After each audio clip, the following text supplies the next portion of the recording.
Good afternoon, and thank you for coming. I'm Lieutenant Dina Tamis of the Honolulu Police Department and of the Homicide and Strategic Enforcement Detail. I'm here to announce the arrest of a 39-year-old female, Sina Pili, for manslaughter in the death of an 11-year-old Azalea Piliayu. Sina is the adoptive mother of Azalea.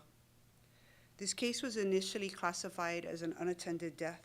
After further investigation, additional testing, and medical information, this case was reclassified to manslaughter.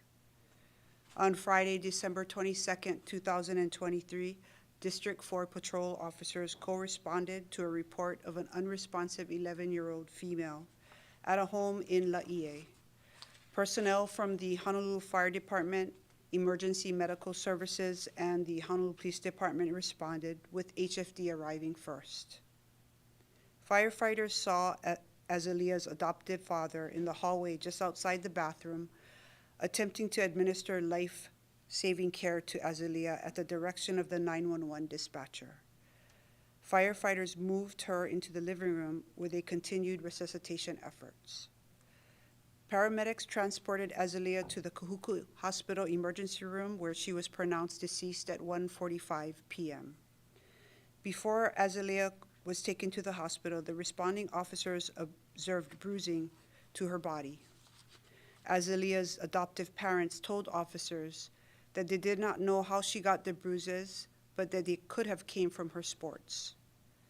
At the hospital, Azalea's adoptive dad said that just before the incident, she had fallen in the shower and that he had heard a thump. Azalea's adoptive mom, Sina, told officers that Azalea and the rest of the family had been sick earlier in the week. She said that 3 days earlier, on Tuesday, December 19th, Azalea had come home from school early because she was not feeling well and had a 101-degree fever. Shortly after, the homicide detail was notified and investigators responded to the home and to the hospital, where additional interviews were conducted. It was learned that Sina and Azalea's adoptive father were also adoptive parents of 4 additional children, ages 12, 9, 8, and 7. It was discovered that Azalea had stayed home from school on Wednesday, December 20th, because she was still not feeling well, but she returned for the last day of school on Thursday, December 21st. When Azalea returned home on Thursday, she was quiet and still not feeling well. That evening, she was coughing throughout the night, for which she was given over-the-counter medication. On the morning of Azalea's death, Sina woke her up and made her exercise by walking and running to a chapel across the street, despite her feeling ill. When she returned home, she began speaking to her adoptive parents in what they described as baby talk. She told them that she had urinated in her pants, and they told her to take a shower. On December 24th, an autopsy was conducted by the Honolulu Medical Examiner's Office. At the time, the initial cause and manner of death was deferred pending further testing and review of medical records.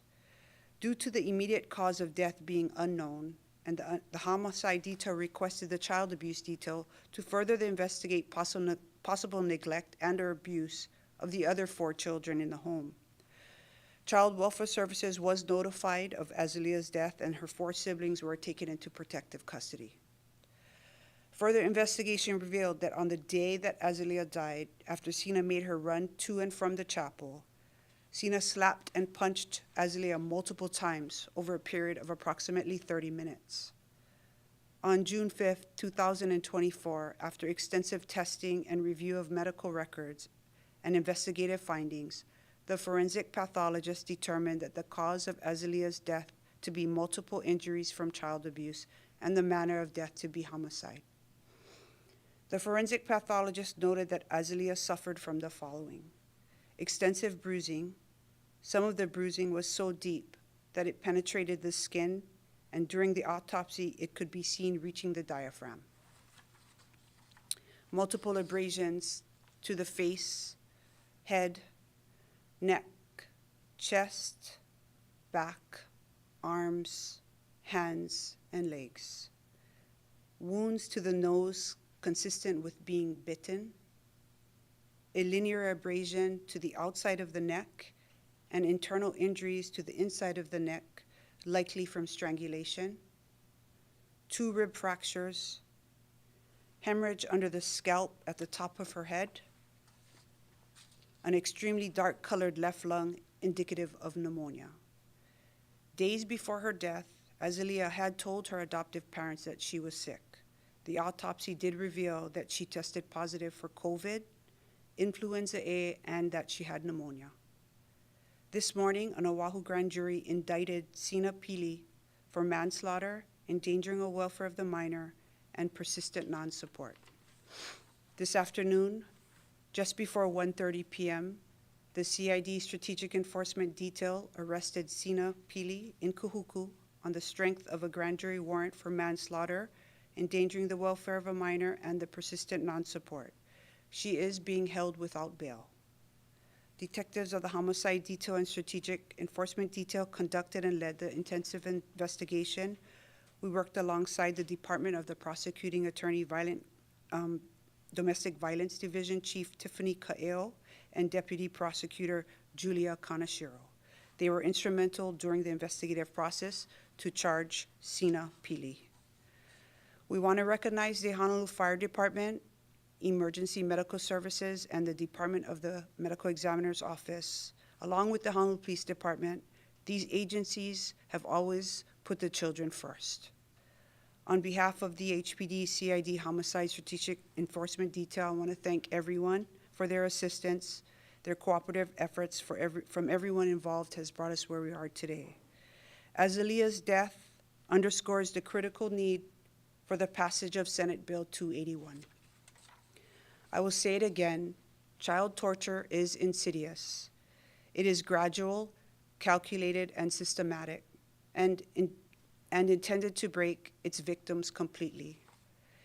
Its effects are deliberate and devastating. Passing Senate Bill 281 will equip law enforcement with necessary tools to intervene effectively and hold offenders fully accountable. Right now, without this law, we are failing children like Azalea. I could take some questions now. At this point, the father does not, is he still being investigated, or why was he not indicted or arrested? It's all part of he's still being investigated at this time. As far as these injuries, while there's a lot of detail on the day of, or just a few days preceding Azalea's death, was it determined how long this abuse had been going on? This all part of our investigation. There was one thing, you said June 4th, the forensic pathologist, did you mean January 4th? No, June 4th. June 4th, okay. June 4th. Got it. The incident happened on December 22nd, 2023. Gotcha. Yeah. Okay. Thank you. You're welcome. How long had she been adopted? I believe she was adopted in October of 2023, and then for 2 months before she passed. Do you know how long the adoptions for the other children were? That I don't have. You'd have to check with CWS. Are they related? That you also would have to check. I defer to them on that. Okay. And the natural mother or natural parents? Any of the questions regarding the children and their biological parents, you'd have to go through CWS. Okay. Talk about the time frame from when the incident happened till the indictment. It's a relatively long period of time. What takes so long? During these type of investigations, it is long. All of our child deaths or murders, it takes a while. We have to look at everything. We have to look at medical records. Also, the forensic pathologist won't just immediately have an autopsy and call it a murder. They wait for a lot of testing results that they look at. Family has to be interviewed, medical records, school records. It's a lot of investigation. So it takes a little bit longer than a normal murder investigation. Was there any evidence, like for example, on cell phones, texts, videos, those sorts of things, which also played a factor in the most recent case with survivor Rivera Perez? Was there any of that in this case? There was some video surveillance, but I don't recollect about the cell phone. I don't believe cell phone was a play in this investigation. I don't know if you can answer, but why manslaughter versus murder? Why manslaughter? Why manslaughter? Yeah. Just based on the circumstances of the event where it was recklessly caused. that the mom, what happened, what led up to her reaction to the child, that she recklessly caused her death. Because I think for the layperson, they would say if you have all this evidence of abuse, strangulation, abrasions, where her diaphragm is showing, why manslaughter, not murder? This doesn't mean to say it can't be changed, there can't be a superseding grand jury, so like I said, it's still under investigation. So there may be a change to that. Are the other kids still with the father? No, they're all in protective custody. One last housekeeping thing, at least for me. Could you spell the names of the victim and also the adopted mother, please? The victim, her first name is Azeaelyah. And